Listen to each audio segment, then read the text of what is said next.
National spokesperson and Rajya Sabha MP Abhishek Singhvi.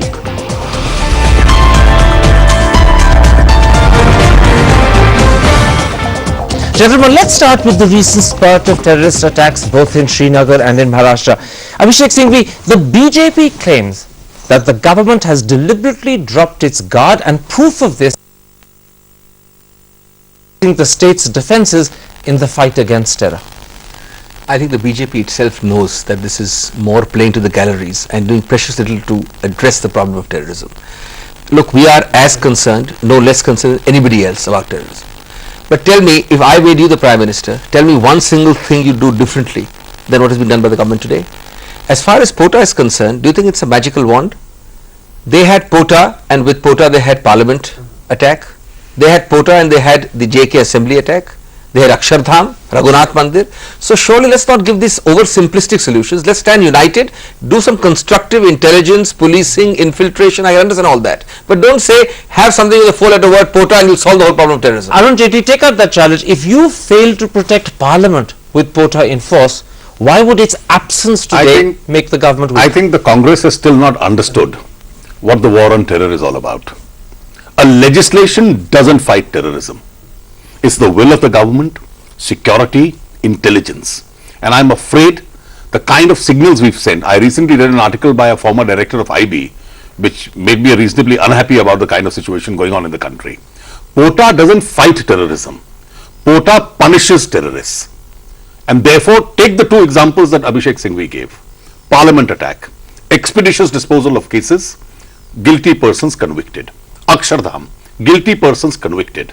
Now, without POTA, we yesterday saw a government spokesman saying that two people have given evidence that Pakistan is involved in this incident.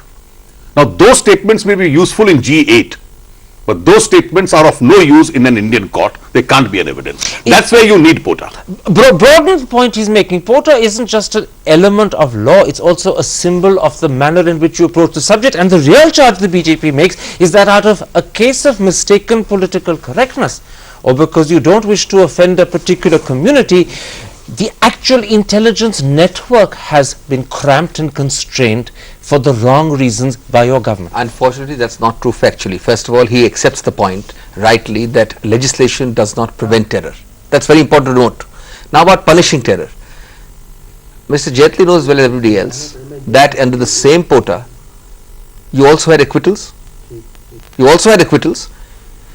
Under TADA, what was the conviction rate? We've had TADA before you. We tried it out. We learned from experience. So to think that you can simply use a draconian law in a manner to get convictions, today, let us not forget that two or three of the major provisions of POTA, which are necessary for combating terror in an ex post facto punishment mode, are available. But can I transpose them to the Unlawful Activities Prevention Act? But what about the wider BJP point that out of reasons of political correctness, or because you don't want to offend a community, you've constrained the intelligence network to your own disadvantage? That's completely wrong. What is the evidence for that? I mean, if that is so, we have a whole chunk of POTA provisions in another act. We have been arresting people irrespective of religion who are involved in terror. What's the evidence of saying that the attitude of government as opposed to legislation is wrong? I'll let you know the attitude. Has our intelligence collection process suffered? Yes, it has. Varanasi and Mumbai are glaring examples of this.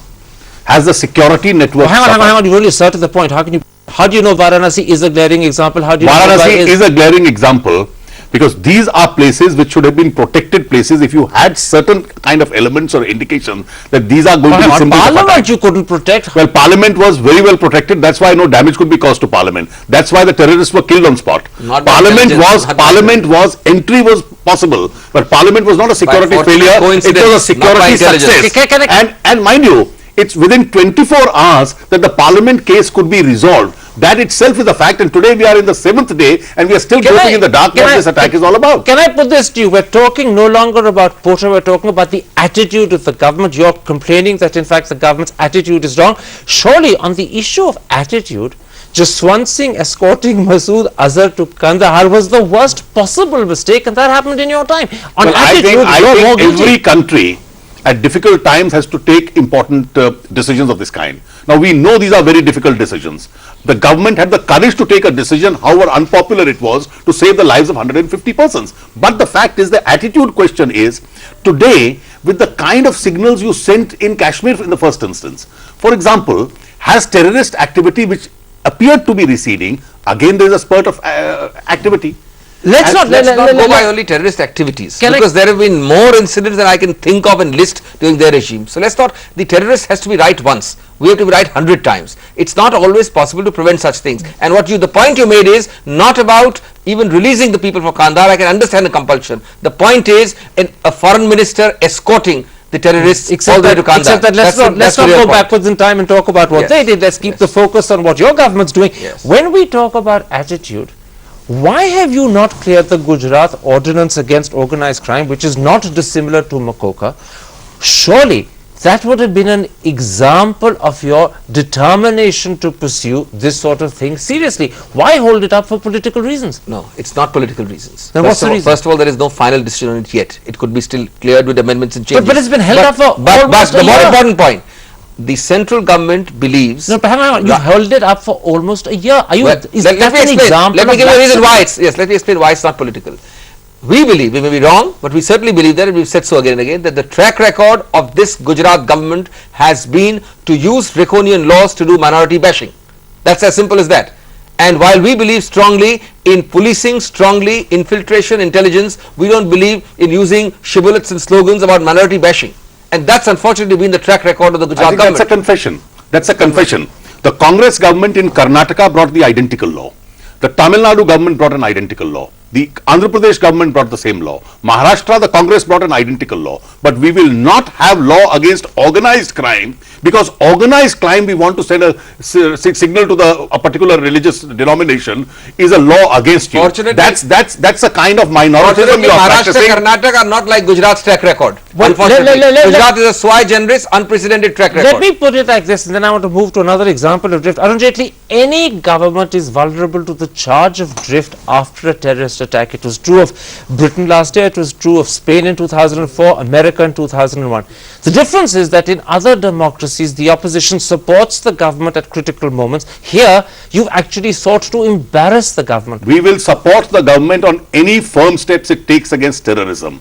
But we'll certainly keep giving wake-up calls to this government that you can't fight terror with such a soft policy. All right, let's now move beyond terror, because that's not the only example of drift that the opposition accuse you of. Much more importantly, they say that the loss of appetite for economic reform is another example of drift. And let me go through the checklist for you. Not only is disinvestment on hold, but 2 years have passed and you haven't been able to increase the insurance caps. The government talks of permitting FDI in retail when it goes abroad, but it does absolutely nothing at home. Banking reform, pension reform are talked about and forgotten. Labour reform is mentioned but not acted upon.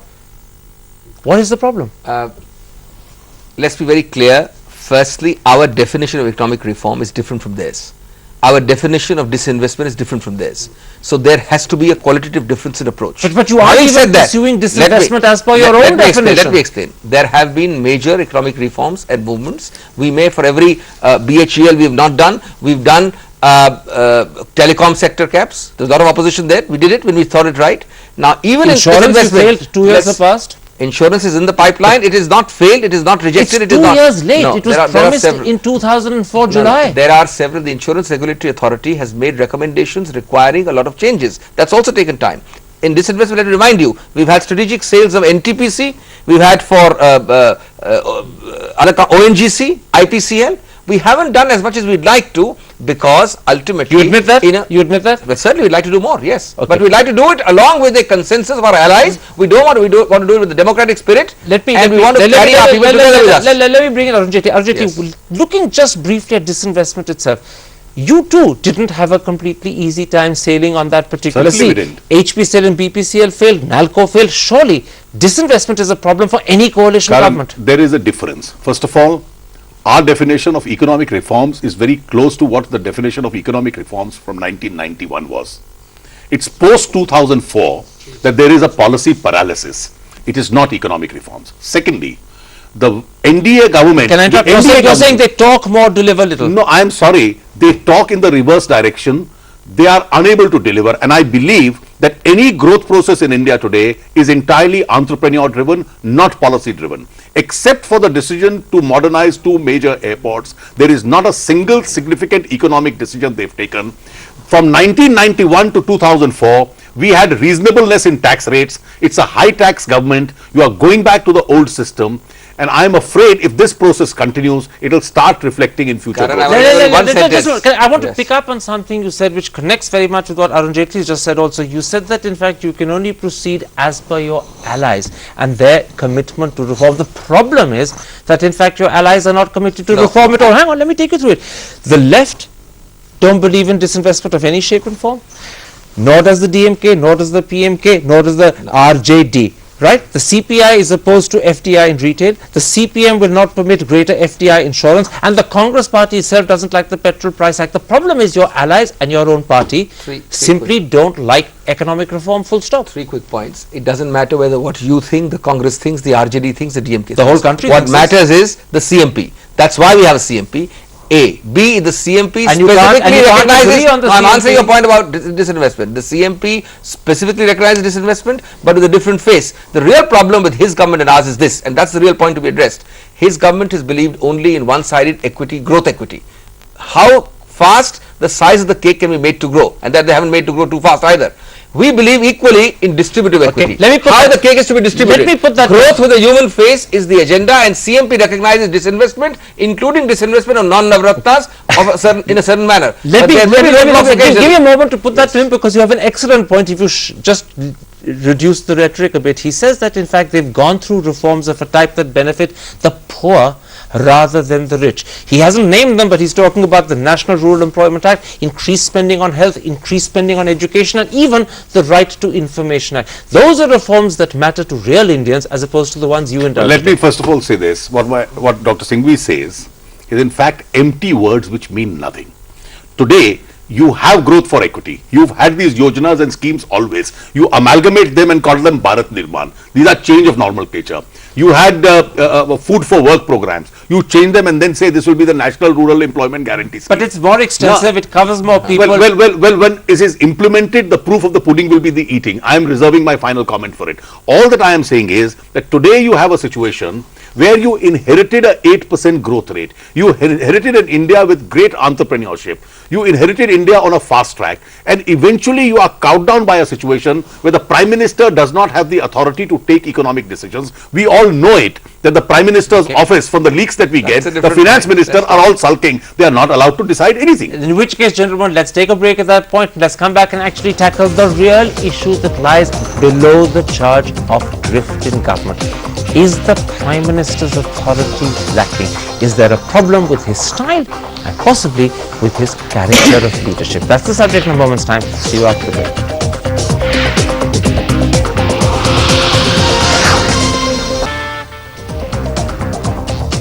Welcome back to India Tonight. Is the government adrift, or is the BJP being prejudiced and unfair? Gentlemen, in a sense, what underlies the perception that there is drift in government is the belief that Dr. Manmohan Singh lacks the qualities to be a truly effective Prime Minister.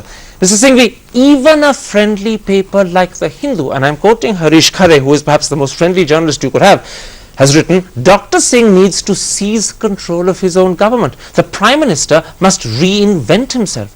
That's a damning indictment. No, I think, you see, these are all, we are a free country, free press, and we must respect different views of different people. I have nothing to say on somebody's comment. But these are periodic assessments, periodic views. Tomorrow, 1 week later, a different person, a different newspaper have a different view. We at least are fortunate that we do not have huge elements of a so-called parivar who actually remote control the previous Prime Minister or the previous government. We are fortunate in that we actually do not have persons like Govindacharya. Let's pause before we bring the Dr. Manmohan Singh is a decent, straightforward politician, and the fact that his decency and straightforwardness is a liability, that's the problem. That I can't say anything more. Arun Jaitley, let me slightly convert his point into a different one. All Prime Ministers go through bad patches. Do you remember Atal Bihari Vajpayee in 98-99? Do you remember after Gujarat his public hand wringing when he was helpless in the face of Modi's intransigence? I mean, Dr. Manmohan Singh seems to be going Well, there is through a similar fundamental phase. difference. Mr. Vajpayee was a natural leader of his party. Dr. Manmohan Singh is not. Secondly, Mr. Vajpayee had 50 years of politics behind him. thirdly, if Mr. Vajpayee planned 50 decisions and there was opposition, his natural leadership was accepted. He was the last word. He could at least implement 40 of them. If Dr. Manmohan Singh plans 10, he is virtually able to implement nothing. Dr. Manmohan Singh is indeed a very decent man. But then, if decency becomes a charter of not indecisiveness, if decency becomes a process by which DMK as an ally says, don't disinvest one company, and the decent man says, I won't disinvest any, then of course we need decency, but that can't be a substitute for submissiveness. I have only two comments to make. One, we all know the natural leadership of Mr. Vajpayee and the innumerable sequential continuous your flip-flops. Prime Minister by Number attacking two, another person. no, Defend the I am Prime only Minister answering the instead. point he made. Number two, Dr. Manmohan Singh is a person who takes a decision, who believes in a democratic spirit and temper after consulting everybody.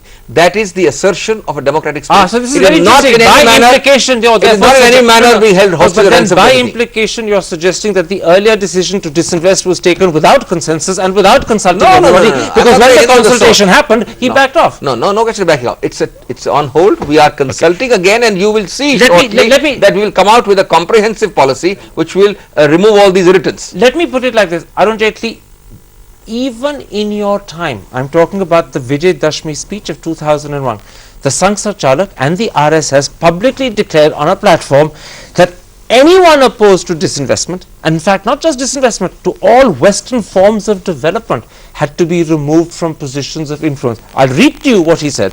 जो देश को विदेशी विकास पथ पर चलाना चाहते हैं उन सबको पदों से हटाना पड़ेगा. That embarrassed you hugely. The same thing's happening to them. I'm afraid that may be a part of somebody's philosophy. They're entitled to have it.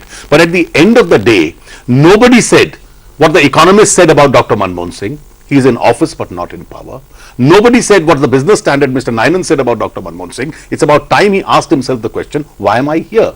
And frankly, when the government started, our comment was there are alternate centers of power being created. Today, after, if we have a midterm review, the question is he at all a center of power?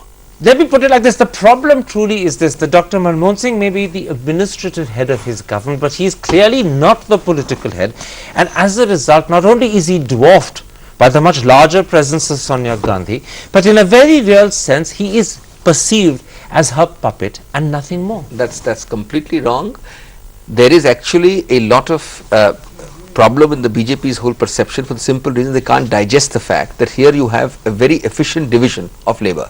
You have a party which is at the peak of its power because it has strong political When you say leadership. an efficient and you division have of labor, what's the judgment by which, what's the criteria by which the you judge criteria. He is the efficiency? Prime Minister of the country. He runs the cabinet. The party and the party president do not interfere in any manner in the government running. But Hang of on a course, second, what but happened of over course- the petrol price hike? You protested on the streets Yes, against and, your own government. and what happened? And what happened, Karan, can I ask you? A farce. After that, the government of India still said that we cannot increase or decrease. I think they the didn't test change. was- The state government the changed. test And one more was- thing, Arun. We tend to have short memories. We forget that Mr. Vajpayee and his government had much worse situations because 90% of decisions were taken in Andhra Pradesh with Mr. Naidu, who happened to be a similar Well, I'm coalition afraid partner. You wanted a chance Yes, to rebut. I think the real test was when the cabinet was appointed, after taking oath, every minister did not walk up to the Prime Minister but walked up to somebody else to thank the person concerned. Every minister appeared on television to thank somebody else for inducting him. The Prime Minister is But not free for to choose his their cabinet. discourtesy, is Dr. Manmohan Singh to be blamed? Surely every minister should have gone to the I Prime don't Minister think but didn't. It was discourtesy. I think more than discourtesy, it was a realization of realism. Okay, let me put it like this. Your real criticism, as I understood the point you were making, is that Dr. Manmohan Singh fails as Prime Minister because he's not a politician. But that is a criticism I put to you that politicians and journalists would make. Would the country share it, or would the country feel a huge sigh of relief that we have for once a highly qualified technocrat rather than a petty politician running the affairs of state? The country might view this quite the other way around. I think denigration of politicians is one factor. But you can't have a Prime Minister who's not held in the kind of awe, who doesn't have the last word as far as decision making is concerned. Leadership at the end of the day is not the art of postponing decisions. Leadership is the art of taking decisions. Leadership is not the art of awaiting a consensus. Let me put it like this, Abhishek Singhvi, whatever Atal Bihari Vajpayee's failings may have been, he was always considered a supreme politician with a perfect sense of timing and an uncanny knack for bridging disparate positions. Those are the very qualities Dr. Manmohan Singh doesn't have, and I put it to you that to be a Prime Minister without being a politician is to be unfit for the job. Unfortunately, I believe that the very so-called virtues which the BJP is flaunting on Mr. Vajpayee are the vices. We tend to have short public memories. Your Prime Minister rather than the ex-Prime Minister. No, you just asked me a question about the ex-Prime Ministers, therefore I have to respond to both. Don't forget, public memory is short. The same Mr. Vajpayee, the same 50-year politician with the natural flair for politics, was known for his complete flip-flops, lack of sincerity, lack of adherence to any single stance. He would change even in the middle of a policy. Back to Dr. Now, Dr. Manmohan Manmohan Singh. I think if you talk of improving politics, you talk of having better people, you talk of having civil society joining politics, you talk of civil society entering and having a partnership in governance, then you must have people like Manmohan Singh. But there's a problem here. And Manmohan Singh, Can I interrupt? We're talking of improving politics. What Dr. Manmohan Singh is doing is eschewing politics. Not at That's all. the problem. No. You can't be There PM is no without being a politician. It is only when you have that strength of character, identity and integrity But that you have the strength to take the hard I'm decision. afraid- And you I'm take a decision afraid without political compulsions coming in the You way. need people with a vision. You need people with decisiveness. You need prime ministers. You don't need cabinet secretaries. You need finance ministers. You don't need revenue secretaries occupying that job. Let me These are put not it like this. contradictions. At These are only the end views. of the These are only day, views. Dr. Manmohan Singh's supporters and his party remain loyal to him. When Mr. Vajpayee finished as Prime Minister, the Sangsad Chalak was the first to criticize him. He said, we don't think he did anything great. He added, he cut himself off from everyone. I think He didn't anybody- communicate with anyone. He could have done a lot more. He didn't do it. That may be an opinion, but the BJP Sangsad solid. Chalak's view Well, is more yes, than an the opinion BJP for you. contested that statement, and the BJP stood by Mr. Vajpayee even at the end of the day. And the Sangsad Chalak didn't change his view. I'm sorry, but the question today is that as far as the prime ministerial abilities are concerned, where are you leading the nation to? When we say drift, it is not merely economic paralysis. It's not merely softness on war on terrorism. How is the left behaving? How are the allies behaving? Nothing but adjectives and words. Don't respond to adjectives then, respond to me instead. Where is the government leading the country?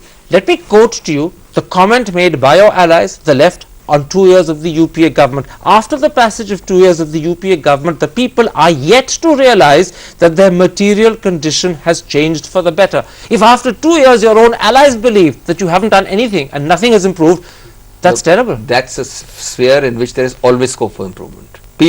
For people to realize that their condition is improved is an ongoing process. But he's not talking about minimal improvement. They are saying no improvement, full stop. People haven't realized things have changed for the better. The left is supporting us because it thinks that we can do some good to the country. It also thinks The that we left can is do some supporting good you things. to keep them out of power. No, that's not necessarily so Arun because Jaitley is the guarantee that the left well, stays in on any your case, side. on that judgment, we are better than them. But I can We're tell better than you, them because we are political trustworthy with them. negativism of the left or the UPA cannot pull them on indefinitely. So how long do you give them? Very quickly.